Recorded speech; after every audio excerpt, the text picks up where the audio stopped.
তিনটে 30 টাকা দাও, অবশ্য না 30 টাকা দাও। যা ভেতরে ভেতরে একটা করে ডিম।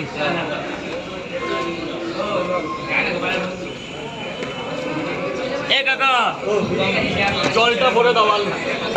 এক্সকিউজ মি, গেটটা ছেড়ে করবেন, যা করবেন গেটটা ছেড়ে। যান ভেতরে চলে যান, যাও ভেতরে যাও। ক টাকা? 1 2 3 4 5 6 6টা দিয়েছে, দাও 50 টাকা। শোনো দাদা, আমি আবারও বলছি, আমার দোকানে ইউটিউব আমি 9টার পরে করতে চাইছি আমার পার্সোনাল প্রবলেমের জন্য। যেহেতু এখানে পরীক্ষা কাস্টমারের চাইতে ক্রিয়েটারের সংখ্যা বেশি হয়ে যাচ্ছে, আমি আমার পার্সোনাল দোকান বাঁচানোর জন্য এই সিদ্ধান্ত নিয়েছি। যার ভালো লাগবে সে 9টার পর আসবে, আমি 9টার আগে অ্যালাউ করতে চাইছি না। এটা হচ্ছে আমার পার্সোনাল কথা। যা হবে 9টা থেকে 11টা অবধি, 12টা অবধি, আমি তোমরা যতক্ষণ থাকবো আমি ততক্ষণ থাকবো, তবে 9টার পর থেকে যেই আসো না কেন কোনো ইউটিউব ব্লগার 9টার পরে আসবে। হিন্দিতে বলবো 9 বাজেগা, 9 50 রুপি 50।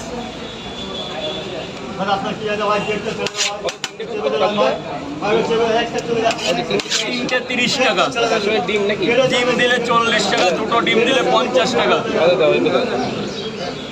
দুটো দাও, দুটো আর ডিম দাও, দুটো আর ডিম দাও, দুটো কোটা ডিম 30 টাকা। আর গোটা আপেল দেবে। দাদা ভাই গেটটা ছেড়ে দাও। এই যে ও দাদা, গেটটা ছেড়ে দাও। পরে হেসো, গেটটা এখন ছেড়ে দাও।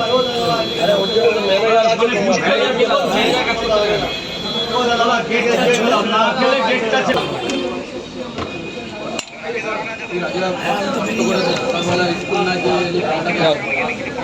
এই পয়সাটা ভেতরে যাও, তুমি ভেতরে যাও। তো তুমি 3 টাকা দুটো করে পরোটা, একটা করে ডিম আর একটা গোটা আপেল।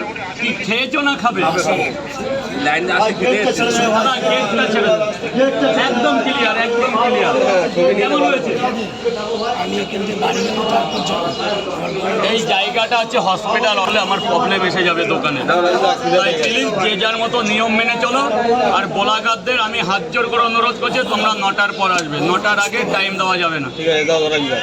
এইবার বলো দাদা। দুটো করে পরোটা, একটা করে ডিম। অবস্থা ভালো না। 3 জায়গায় ওই 100 দিয়েছি রাজুদা। ওই তো টাকা, টাকা কেউ নেবে না। লঙ্কা নিলে একটা ব্যাস। দাদা ভাই কেমন লাগছে খেতে? কম্বোর জন্য তো লাইন দিতে হবে স্যার। আমি ওকে কেন বলতে যাবো?